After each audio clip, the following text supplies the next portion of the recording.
Hi guys, and welcome back to my channel. Today we are covering a topic that I personally am fascinated with. I remember watching a documentary on this case a few years back, and since then it has sort of lingered in my mind about what truly happened. Today we will be covering the disappearance of Elisa Lam. So Elisa was a 20-year-old Canadian student who disappeared in 2013 at the Cecil Hotel in downtown Los Angeles. I apologise if I'm pronouncing this wrong, but I think you can pronounce it Cecil or Cecil, so we're just going to go with Cecil for now. The Cecil Hotel was built by three hoteliers, William Banks Hanna, Charles L. Dix and Robert H. Shops, and opened to the public on the 20th of December 1924 as a luxury hotel. Designed by Loy Lester Smith, all these names are just so long I can't, in the Beaux Arts or Art Deco style and constructed by W.W. Payden, the hotel cost $1.5 million to complete and boasted an opulent marble lobby and stained glass windows, potted palms and alabaster statuary. All in all, the three hoteliers invested about $2.5 million in the enterprise, knowing that several similar hotels had also been established in downtown LA. However, they could not have predicted the stark future of the investment, as within 5 years of its opening, the US sank into the Great Depression. And though the hotel did flourish as a glamorous destination throughout the 1940s, it eventually began to decline as the nearby area known as Skid Row became increasingly populated with transients. As many as 10,000 homeless people lived within a 4-mile radius of the hotel. On the 13th of December 2021, the Cecil Hotel reopened as an affordable housing complex operated by the Skid Row Housing Trust, which reflected the environment in which it was situated. The facility now provides cheap living accommodations for 600 low-income residents. The Cecil Hotel is remarkably linked to a lot of violence, crime, murder and slide, so I thought we'd get into a little bit of that history. In 1931, a guest, W.K. Norton, died in his room after taking poison capsules. Other slides include Percy Ormond Cook, who took his life in 1927, Benjamin Dodick in 1932, and Sergeant Louis D. Borden in 1934. This would continue throughout the 1940s and 50s, and in 2008, two long-time residents referred to the Cecil as the Slide. In 1964, a retired telephone operator named Pigeon Goldie Osgood, who had been a well-liked long-term resident at the hotel, was found dead in her room.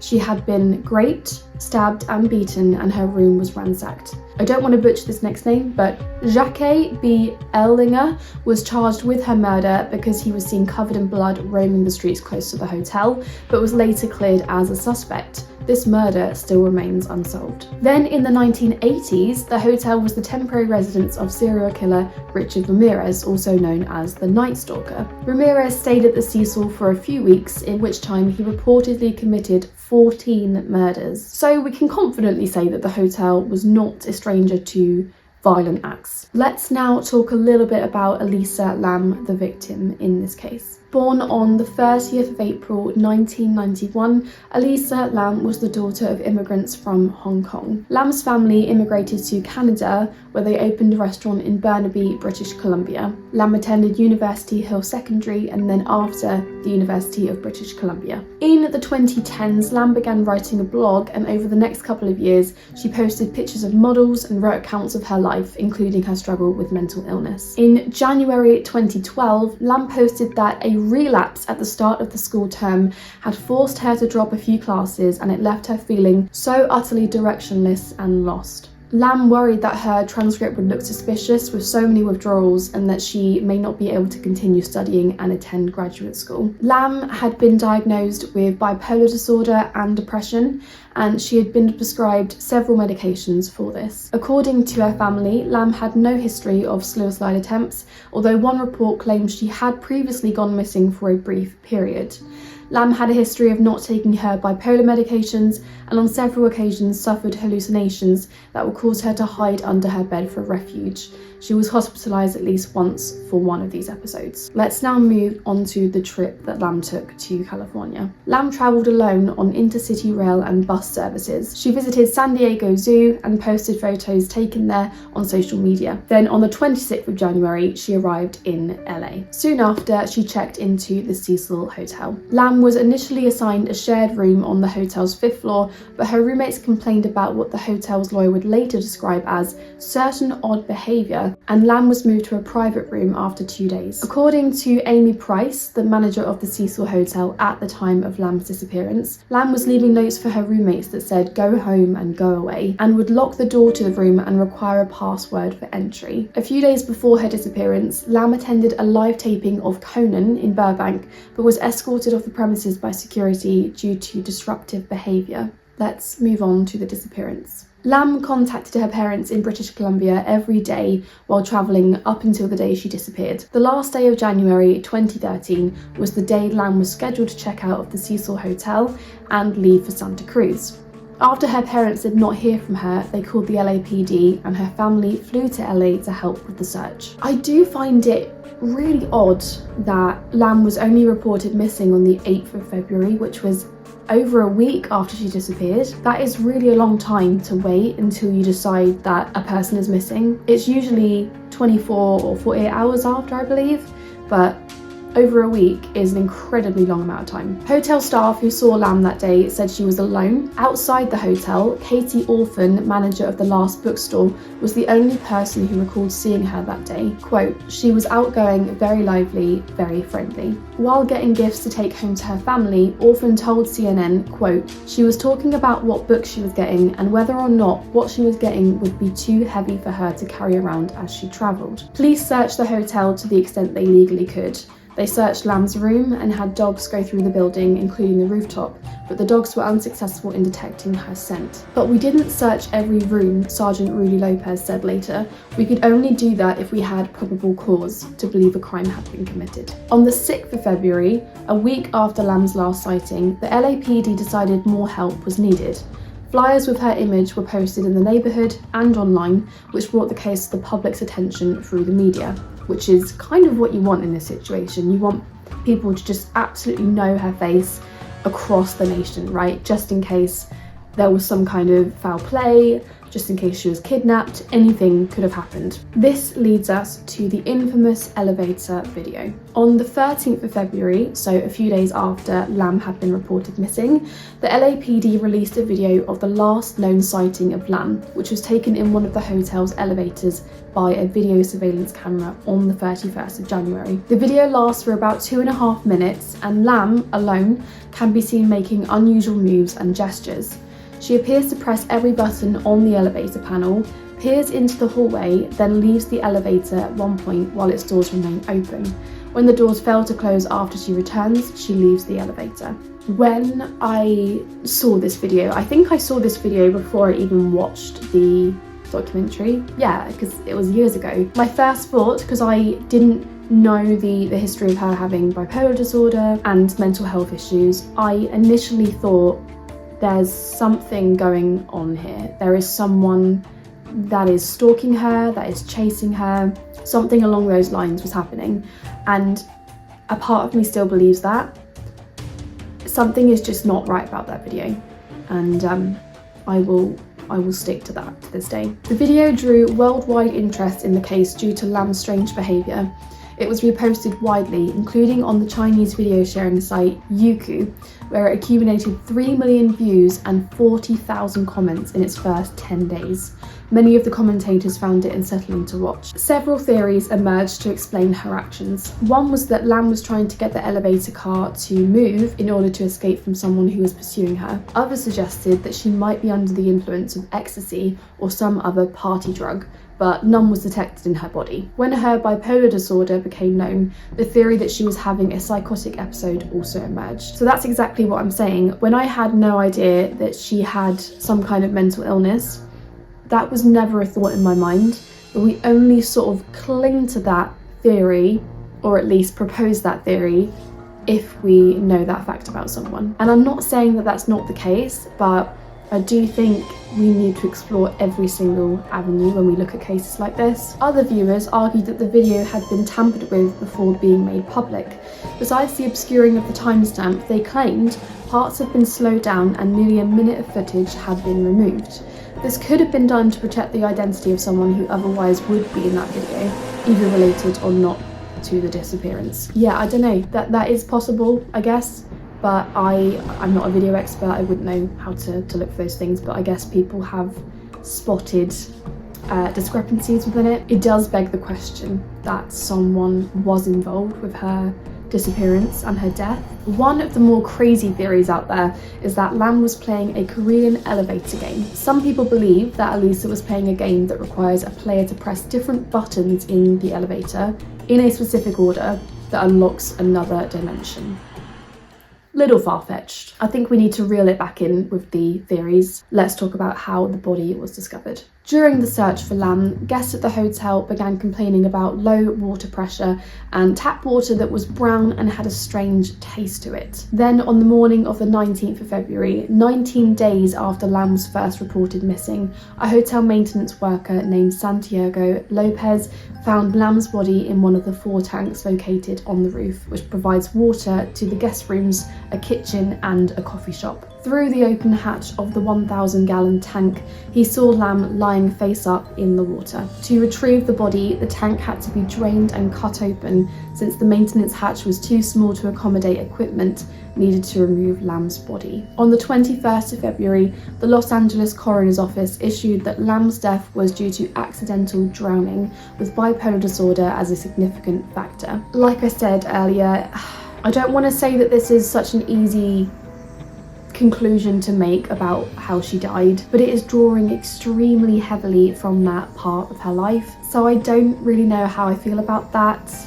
It could be the case they did a really thorough examination of the body and that was the likely conclusion to draw, but I don't know. The full report was released in June and stated that Lam's body had been found naked with clothing similar to what she was wearing in the elevator video, floating in the water with her, coated with a sand-like particulate. Her watch and room key were also found with her. I'm going to leave out some quite graphic parts of this, but I will try and cover it as much as I possibly can. Elisa's body was moderately decomposed and bloated. It was mostly greenish with some marbling evidence on the abdomen and skin separation evident. There was no evidence of physical trauma, sexual assault or slip and slide. Toxicology tests showed traces consistent with prescription medication found among her belongings, plus non-prescription drugs such as Sinutab and ibuprofen. A very small quantity of alcohol was present, but no other recreational drugs. Investigators and experts have, however, noted that the concentration of her prescription drugs in her system indicated that she was under medicating or had stopped taking her medications recently. Now, this is the portion of the case that confuses the hell out of me, and even after researching this video I still can't make sense of it. Let's get into the theory section. So one of the big questions about Lam's death was how she got onto the roof of the hotel and into the tank in the first place. So there are 2 obstacles here. How did she get onto the roof? How did she get into that tank as well? I think that's the bigger question of how she got into that tank. You'll see why. Doors and stairs that access the hotel's roof are locked, with only staff having the passcodes and keys, and any attempt to force them would supposedly have triggered an alarm. However, the fire escape could have allowed her to bypass those security measures, and her scent trail was lost near a window that connected to the fire escape. That's really strange. I thought the dogs couldn't find a scent for Lam in the hotel at all, but supposedly her scent was lost near the fire escape. Right. In terms of the tanks, all 4 of them were 4 by 8 foot cylinders propped up on concrete blocks. There was no fixed access to them, such as a built-in ladder, and hotel workers had to use a separate ladder to inspect the water. They were also protected by heavy lids that would be difficult to replace from within. However, the hotel employee who found the body said that the lid was open at the time, removing the issue of how she would have closed the lid from inside. In fact, a video released after Lam's death showed that not 1 but 2 of the water tank lids were open.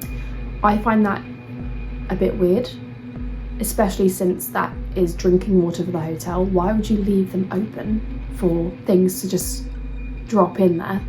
That is really, really strange. But it is fascinating to me, this idea of her getting into that tank without a ladder. There were no built-in ladders to the tanks that you could use to get into the tank itself, and as far as I know, there were no ladders around at the time, and surely they would have found one nearby at least if she kicked it away last minute before dropping into the tank. But there was no mention of that in the report, so it really does point to the theory that someone pushed her into that tank. I don't like to make up theories if they don't make sense, but in this case, that is the only one that I can stand by, because how would she have got in? I don't get it. It's interesting that the police dogs that searched through the hotel for Lam shortly after her disappearance, including on the roof, did not find any trace of her.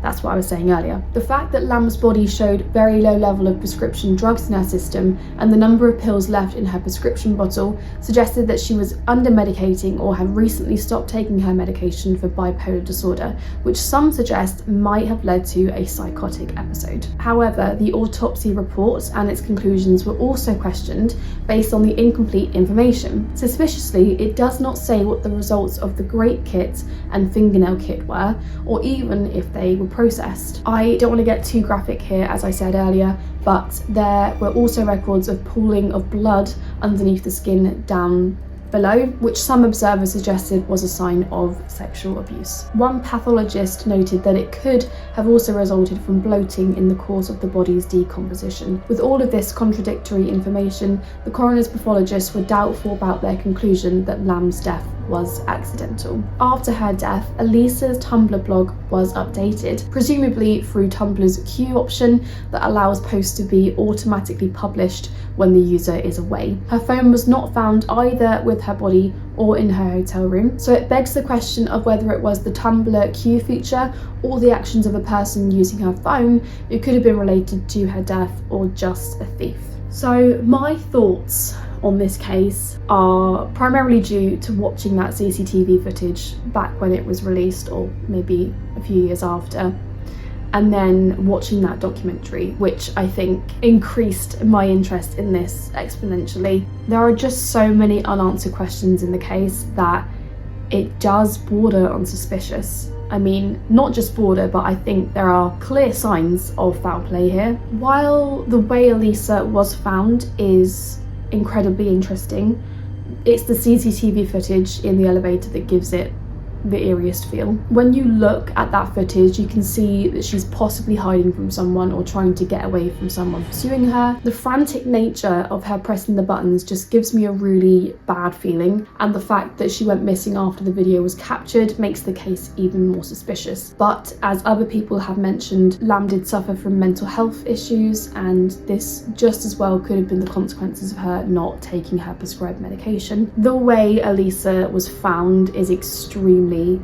fascinating, primarily because it's so confusing. Because unless there was a random ladder in the vicinity that Lam used to climb up and get into the tank, again, we don't know how that ladder would have disappeared, there is just still no theory of how she actually got into the tank. And to support my theory from earlier about a ladder not being anywhere in the vicinity, the maintenance worker that found her didn't mention a ladder or any device that could have been used for someone to get into the tank. All in all, it's a very eerie, very confusing case, and I feel so much for Elisa's friends and family, because I can't imagine how it must feel to live through this. It's bad enough to lose someone you love, but in these suspicious circumstances where there are so many unanswered questions, it is a whole different ballgame. But that is it for this case. I really hope you enjoyed this video.